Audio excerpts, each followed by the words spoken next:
burger was thrown at me in broad daylight in April 2016 on Waterloo Bridge while someone yelled the word tranny.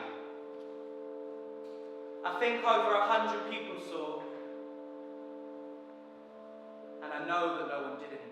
Growing up, not seeing many people that look like me and not seeing many people that experience what I experience able to have platforms to talk about their experiences meant that I knew that I always wanted to do that. Like, I always wanted a way to convey what it meant to be black and trans. Imagine that burger now. Imagine it in front of you. The most typical burger you can see, the emoji, the archetype, the original, the real burger.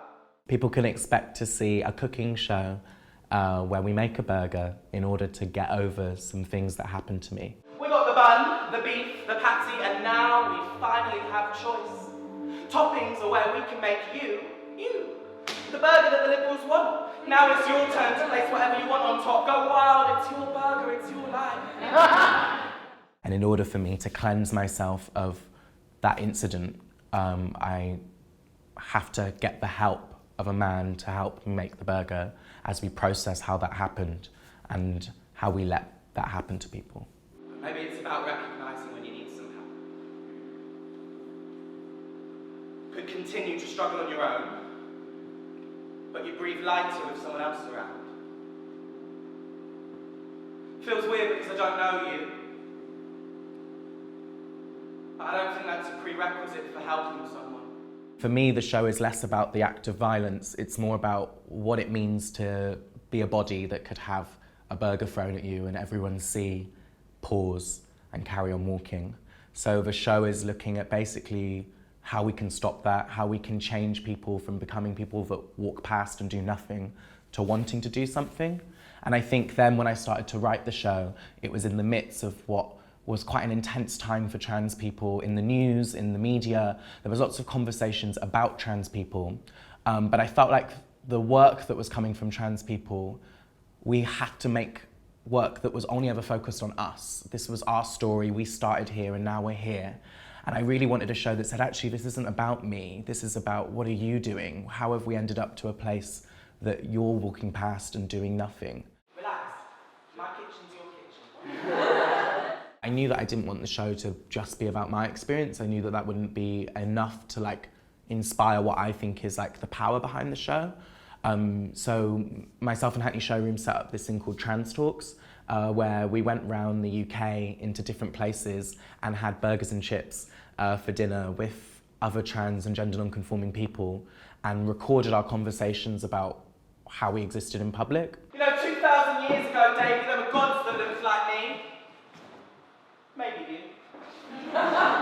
Worshipped in their plurality. You know, not cast away, cast aside, castrated, but seen in their plurality as strength, not hindrance. Hijra, South Asian, Baklav, the Philippines, Katowi, Thailand, Feminello, Italy. You know, out of the 292 people that we had dinner with, every single person said they were at one point in their transition afraid of going outside. David, when's the last time you cried? So there's a section in the show that takes what's happened in the news that week around trans people, and that was part of the research, was like looking at the real depth of where the harassment is. Is it the media that's influencing the confidence to throw a burger at someone, or is the attacks then influencing the media, and kind of realising that it's all in that conversation. And sometimes I close my eyes. Sometimes when I'm being shouted at, followed home, thrown abuse, or the world feels like too much to hold on my shoulders, or the weight is too heavy on my lids, so I just hold them tight. Shut. For me, like, it feels important because that feels like there's lots of trans people making work, but it feels like often our work isn't given platforms, and it feels like often our narratives aren't given platforms when they're made and written by us.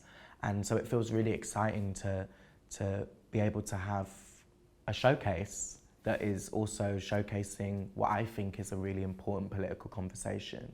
There was someone else that caught my eye that day. There was the man that threw the burger, and a woman. Yeah. She saw what had happened. She saw me. She saw the man, she looked into my eye, then she carried on walking. With everyone else, who carried on walking. And I'm not going to say anymore that no one did anything, because doing nothing is a choice that you make.